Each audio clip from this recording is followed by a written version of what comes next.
Entonces, esta es, siguiendo con el tema de la reglamentación de las radiocomunicaciones, vamos a ver qué relación existe entre la Unión Internacional de Telecomunicaciones, en inglés, ITU, International Telecommunications Union, la IARO, que es la International Amateur Junior Radio Union, o sea, la Unión Internacional de Radioaficionados, la FMRE, que es la Federación Mexicana de Radioexperimentadoras, y la Asociación de Radioexperimentadores del Estado de Yucatán, o cualquier otra asociación de cualquier otro estado. ¿Ok? Aunque en un momento dado ustedes vean que estamos ahondando en algunos temas, en realidad este es un curso básico.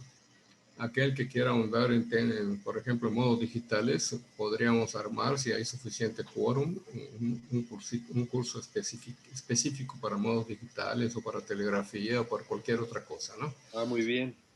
Eso depende del interés que haya, ¿no? Ahora vamos a pasar a la siguiente. Vamos a ver qué es la International Telecommunication Union. La Unión Internacional de Telecomunicaciones, y ya en español ya no vemos ITU, vemos UIT, es el organismo especializado en telecomunicaciones de la ONU, de la Organización de las Naciones Unidas. O sea, pertenece, es una rama, es un departamento, como se le quiera llamar, ¿no? O sea, que la Unión Internacional de Telecomunicaciones, pues es parte de la ONU, de la Organización de las Naciones Unidas. Es la encargada de regular las telecomunicaciones a nivel internacional, perdón, entre las distintas administraciones y empresas operadoras. Eso quiere decir que no solo hay gobiernos, ¿no? Hay empresas, hay ONGs, hay universidades, hay de todo. La sede de la Unión Internacional de Telecomunicaciones se encuentra en la ciudad de Ginebra, en Suiza. La UIT es la organización intergubernamental más antigua del mundo, con una historia que se remonta hasta 1865, o desde, como se quiera ver, 1865, fecha de la invención de los primeros sistemas telegráficos. ¿Ok? La Unión Internacional de Telecomunicaciones está encargada de atribuir el espectro radioeléctrico y las órbitas de satélite a escala mundial. Las regula. El espectro es un bien limitado, eso lo sabemos, y es estratégico. Elabora normas técnicas que garantizan la interconexión continua de las redes y las tecnologías, y se esfuerza por mejorar el acceso a las telecomunicaciones en las comunidades insuficientemente atendidas de todo el mundo. Entonces, esto vale la pena ahondar un poco, porque en unos cuantos párrafos está resumidas de diferentes conceptos, ¿no? O sea, el espectro radioeléctrico, incluyendo las órbitas de satélite a escala mundial, está regulado por una serie de normas técnicas que garantizan la interconexión, o sea, vamos a hablar de la comunicación continua de las redes y las tecnologías. Y esto es en bien para mejorar el acceso a las telecomunicaciones en todo el mundo, los países ricos, pero también en las comunidades insuficientemente atendidas de todo el mundo. Esa es una visión o una meta. La Unión Internacional de Telecomunicaciones está comprometida, perdón, para conectar a toda la población mundial. Ese es su objetivo primordial. Donde quiera que viva y cualesquiera que sean los medios de que disponga. Y por eso, por ejemplo, cuando hablamos de radiofisión, no hablamos de grandes equipos, que los hay, de grandes sistemas de radio, de antenas, etcétera, porque en un pueblo, en una serranía, puede salir al aire perfectamente con una batería de coche, con dos pedazos de cable y con un radio de hace 40 o 50 años. Por medio de su labor, la Unión Internacional de Telecomunicaciones protege y apoya el derecho fundamental de todos a comunicarse, entre sí y con otras culturas y comunidades. Y eso es lo que hacemos cuando estamos radioaficionados. En radioafición es exactamente lo que hacemos. Nosotros tenemos el derecho fundamental de comunicarnos a cualquier parte del planeta y más allá del planeta en un momento dado. A ver, si hay alguna pregunta, ya saben que me pueden interrumpir en cualquier momento. ¿Cuáles son los países miembros, etcétera, ¿no? Hay 193 países o estados, ¿no? Naciones. Hay más de 700 organizaciones del sector privado y más de 150 instituciones académicas, de educación, etcétera, y todas son miembros de la Unión Internacional de Telecomunicaciones. Como organización basada en la asociación público-privada, y eso es interesantísimo, ¿no? Es público-privada, no nada más los gobiernos se reparten el espectro de los radioaficionados, bueno, el espectro total de que se dispone, sino que interviene también la parte privada y la académica, etcétera. Desde su creación, la Unión Internacional de Telecomunicaciones cuenta en la actualidad con 193 países, ya lo dijimos, más de 700 entidades del sector privado e instituciones académicas. Esto está interesante, ¿no? Sumamente interesante, una asociación público-privada y con instituciones académicas. ¿Dónde se ha visto eso? Sin embargo, pues desde que inició, así fue. Está basada en el principio de la cooperación internacional entre los gobiernos, que son los Estados miembros, y el sector privado, miembros de sector, asociados e instituciones académicas. La Unión Internacional de Telecomunicaciones es el primer foro mundial en el que las partes colaboran para lograr un consenso sobre una amplia gama de cuestiones que afectan a la futura orientación de la industria de las telecomunicaciones. A ver cómo vamos, si hay alguna pequeña duda por ahí.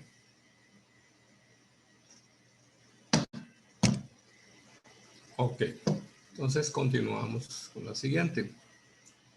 ¿Qué es la IARO?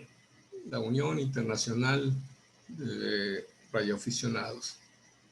La voz de los radioaficionados. Y esta frase les dice muchas cosas. Que es la voz, no la voz y el voto. Es la voz de los radioaficionados. La IARO tiene voz en la Unión Internacional de Telecomunicaciones, pero no tiene voto. ¿Ok? Acá hay algunos radioaficionados de nuestra área. Podrán ver en la parte superior izquierda. Este es mi shack antes de que mi hijo viniera por acá. Ahorita se lo tengo prestado mientras él arregla su situación, ¿verdad? Está conmigo, entonces yo estoy aquí en la recámara principal y no estoy en mi cuarto de radio como tal, ¿no? En la siguiente, a la derecha, podemos ver al doctor XC3 Delta, David Pérez Loría, que ya pasó a mejor vida. Atrás, aunque no se ve muy bien, está XC3 DAP, Luis Fernando, un servidor de ustedes. Aquí está el abogado Francisco José. Lalo ya se nos adelantó también. Aquí está Luis Fernando, cuando hacíamos eventos del equinoccio maya. Está cerca de unas ruinas de Xcambó, si no mal recuerdo, el doctor. Y aquí está nuestro amigo José Antonio con su tremendo cuarto de radio, ¿no? Una maravilla de cuarto de radio que él tiene. Y las antenas no se diga, ¿no? Aunque no los veamos. Entonces, la voz de los radioaficionados pues es precisamente la IARO, la International Amateur Radio Union. En los primeros años del siglo XX, los radioaficionados se multiplicaron de forma importante, pero desorganizados, con indicativos autodesignados. ¿Por qué no? ¿Por qué? Porque no había una regulación. En 1914, Hiram Percy formó una liga de radioaficionados en varias ciudades de los Estados Unidos para enviar mensajes en telegrafía. No había fonía en aquel entonces. Le llamaron la American Radio Relay League American Radio Relay League, así se llama hasta la fecha, la Organización Nacional de Aficionados en Estados Unidos, o ARRL como la conocemos. En 1917, o sea, 3 años después, en la Asamblea de la International Telecommunication Union en Washington, se asignó a los aficionados el uso de algunas de las ondas cortas, hoy bandas de 160, 80, 40, 20, 15 y 10 metros, que se consideraban en ese entonces no tenían utilidad práctica. Y las ondas largas y muy largas, como las que acabas de comentar, Miguel Ángel, se Sí. asignaron a empresas comerciales. ¿Eh? ¿Por qué nos asignaron de 160 a 10 metros? Pues porque pensaban que no servía para nada. ¿Eh? En 1925, reunidos en París, representantes de 20 países formaron lo que se conoce ahora como la IARU, que es la Unión Internacional de Radioaficionados, por entender que alguien debía representarlos y defenderlos en las asambleas de la Unión Internacional de Telecomunicaciones, donde se decidían las frecuencias y acciones permitidas a cada grupo de usuarios. Y desde entonces, desde 1925, cuando menos, nos tienen que oír. Actualmente, la IARU está organizada en 3 regiones. Estas coinciden con las regiones que maneja la Unión Internacional de Telecomunicaciones. La región 1, la 2 y la 3. La 1 pues, abarca Europa, África, Medio Oriente y la antigua Unión Soviética, es la que podemos ver a la izquierda, ¿no? La 2 es la que está en todas las Américas, el extremo derecho, ¿no? El norte, desde Alaska, Groenlandia hasta la Patagonia. Y la región 3, el resto de Asia y Oceanía. Así está dividido, ¿no? Por organización interna, porque conviene a los intereses. Nosotros estamos en la región 2, tenemos un representante de IARU de región 2, por ejemplo, hay otro representante de IARU de región 3 y otro de la 1, y así está organizado. Ahora bien, todas las organizaciones que forman la IARU, que es acuérdense, la Unión Internacional de Radioaficionados o International Amateur Radio Union, son voluntarias y sin intereses económicos. Eso hay que grabarlo en piedra. Son asociaciones nacionales de radioaficionados a quienes representan. Cada país tiene una sola asociación miembro de IARU que representa a todos los radioaficionados de ese país, ojo, incluyendo a los que no sean miembros. En México, esa asociación nacional es la Federación Mexicana de Radioexperimentadores, Asociación Civil, que está integrada por una asociación por cada entidad federativa, el Politécnico y otra de la UNAM. Representa los intereses de la radioafición mexicana ante las autoridades nacionales. En este caso, de México, es la IFT, o IFETEL, o Instituto Federal de Telecomunicaciones. Y entonces representa los intereses de la radioafición mexicana ante el IFT y ante instancias internacionales como la IARO, y a través de IARO, pues con la ITO, buscando así las mejores condiciones para el desarrollo de nuestra práctica, con los propósitos de lograr su desarrollo y servir a la sociedad mexicana. En 1932, ¿qué pasó? 10 de enero, en la Conferencia Nacional de Radioaficionados, estamos hablando de México, nace la Liga Mexicana de Radioexperimentadores, así se llamó en un principio, la LMRE, Asociación Civil. Un radioaficionado, Julio Prieto, con indicativo XE1 alfa alfa, fue electo el primer presidente fundador y cede su apartado postal número 907 para el QSL Bureau. Hasta ahora ese apartado 907 es de la Federación Mexicana de Radioexperimentadores, que antiguamente era la Liga Mexicana de Radioexperimentadores. Para el QSL Bureau, ¿qué es un QSL Bureau? Es el sistema postal, así igualito que correos, que maneja cada federación o cada asociación nacional en cada país. O sea, ¿Quieres enviar tarjetas de confirmación de algún comunicado? Una tarjeta que es tipo postal muy personalizada, la mandas a imprimir, etcétera. Entonces, si no quieres estar pagando individualmente, no sé, actualmente 20 o 30 pesos para un envío, o hasta 50 si es Asia o algo así, entonces juntas, no sé, 10, 20, 50, 100 tarjetas de confirmación y la mandas al QSL Bureau. Vas a pagar por cada una, no sé ahora, pero se pagaba 2 o 3 pesos por cada una, en vez de estar pagando 20, 30 o más pesos por cada envío. Entonces, ese QSL Bureau lo que hace es juntar todo, distribuirlo y mandarlo a las oficinas postales de los radioaficionados en otros países, a otros QSL Bureau. Ellos clasifican y lo hacen llegar a cada radioaficionado. Y a la inversa, ¿ok? Ese fue el primer servicio que la Liga Mexicana de Radioexperimentadores proporcionó a los radioaficionados. Y también se propuso el lema por la humanidad, por la patria y la humanidad, que hasta ahora es el mismo, no se ha cambiado. El 15 de octubre del mismo año se publica el primer número de Onda Corta, que es una revista que muchísimos años estaba en papel. Y desafortunadamente en esta administración pues no se dejó de elaborar, no sé por qué. El 1 de diciembre del mismo año, la Liga Mexicana de Radioexperimentadores es aceptada como sociedad miembro de la YARO. Y el 8 de diciembre, ya coincidió con mi fecha de nacimiento, pero no el año, ¿no?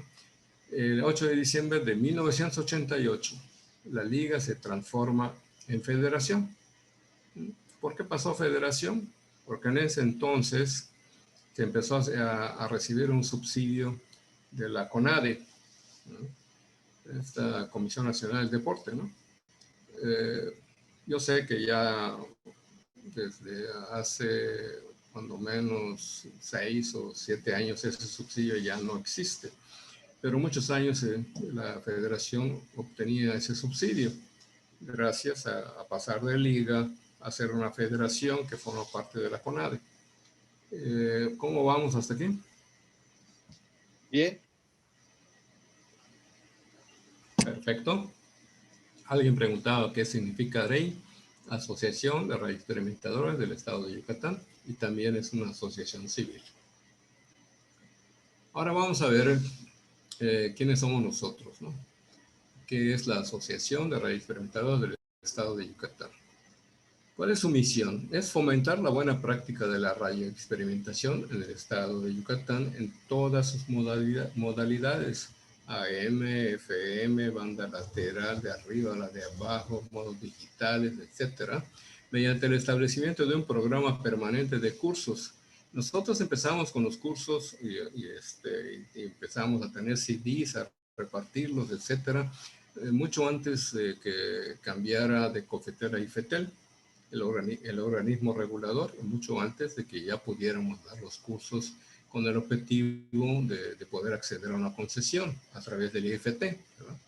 Entonces, nosotros ya teníamos ya cursos, cuando menos lo teníamos en CD, teníamos pláticas, etc. Nuestra misión es precisamente que con esos cursos tener un alto nivel de conocimientos técnicos operativos y de la reglamentación correspondiente. Impulsar la participación de los radioaficionados en los concursos y eventos radiales estatales que no hemos metido tanto a hacer concursos como a hacer eventos radiales, pero hay concursos en los que nosotros podemos participar a nivel nacional y a nivel internacional. Y en la Red Nacional de Emergencia, existe una Red Nacional de Emergencia auspiciada por la Federación Mexicana de Radioexperimentadores. También existe otra auspiciada por la asociación, la ARARM, Asociación de Radioaficionados de la República Mexicana, que no es una federación, es una asociación, algo así como un radio club grandote a nivel nacional. También tienen su red nacional de emergencia y todos los días la de la RAM en 7095, 40 metros, empieza creo que a partir de las 7 de la noche.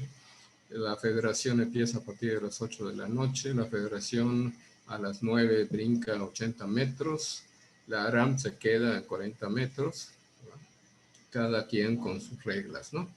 El objetivo no es, porque como dicen, ¿no? Red Nacional de Emergencia. No vamos a esperar que de 7 a 9 o de 8 a 10 haya alguna emergencia, no.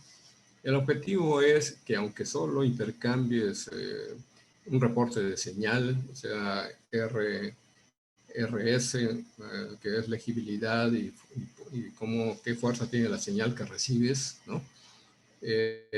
O la situación meteorológica de la ciudad o localidad donde te encuentras, la temperatura, el viento, hay nubes, no hay nubes, está lloviendo, no está lloviendo, la presión barométrica, lo que sea.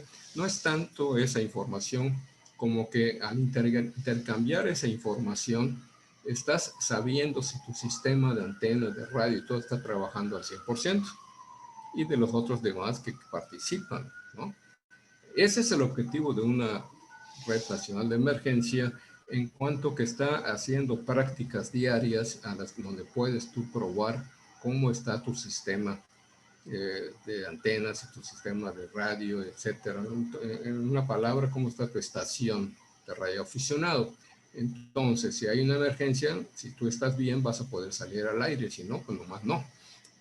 Entonces, si no te reciben bien, te reciben distorsionado, no te contestan porque no te oyes, algo está pasando, ¿no?